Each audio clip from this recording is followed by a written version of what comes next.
দল মত নির্বিশেষে ঐক্যবদ্ধভাবে দেশ গড়তে সকলের সহযোগিতা চেয়েছেন প্রধানমন্ত্রী তারেক রহমান।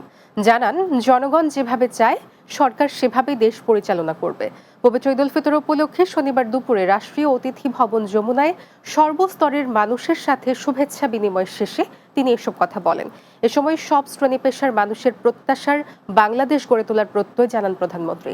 বিস্তারিত বুলবুল আহমেদের প্রতিবেদনে।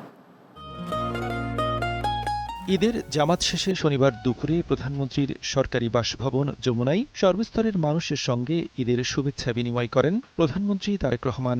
শুভেচ্ছা বিনিময় অনুষ্ঠানে যোগ দেন বিভিন্ন দেশের কূটনৈতিক, রাজনৈতিক ব্যক্তিবর্গ, ব্যবসায়ী, শিক্ষক, সাংবাদিক, চিকিৎসক সহ বিভিন্ন শ্রেণী পেশার মানুষ। সাক্ষাতে তাদের খোঁজ খবর নেন প্রধানমন্ত্রী।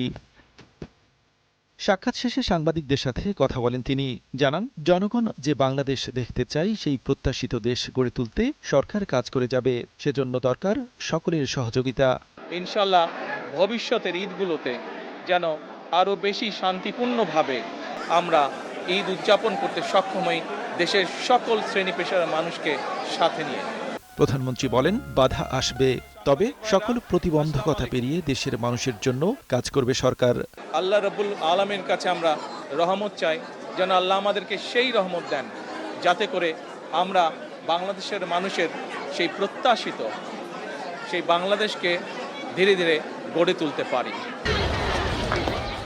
পরে সহধর্মিণী ডাক্তার জোবাইদা রহমান, কন্যা জাইমা রহমান, মরহুম ভাই আরাফাত রহমান কোকোর স্ত্রী শর্মিলা রহমান সহ পরিবারের সদস্যদের নিয়ে রাজধানীর জিয়া উদ্যানে গিয়ে বাবা সাবেক রাষ্ট্রপতি জিয়াউর রহমান ও মা সাবেক প্রধানমন্ত্রী বেগম খালেদা জিয়ার কবর জিয়ারত করেন প্রধানমন্ত্রী। এ সময় কিছুক্ষণ নীরবে দাঁড়িয়ে থাকেন এবং গভীর শ্রদ্ধার সাথে তাদের স্মৃতির প্রতি সম্মান জানান তিনি। প্রধানমন্ত্রী মা বাবার রুহের মাগফিরাত কামনা করেন এবং বিশেষ দোয়া মোনাজাতে অংশ নেন। বুলবুল আহমেদ, বাংলা টিভি, ঢাকা।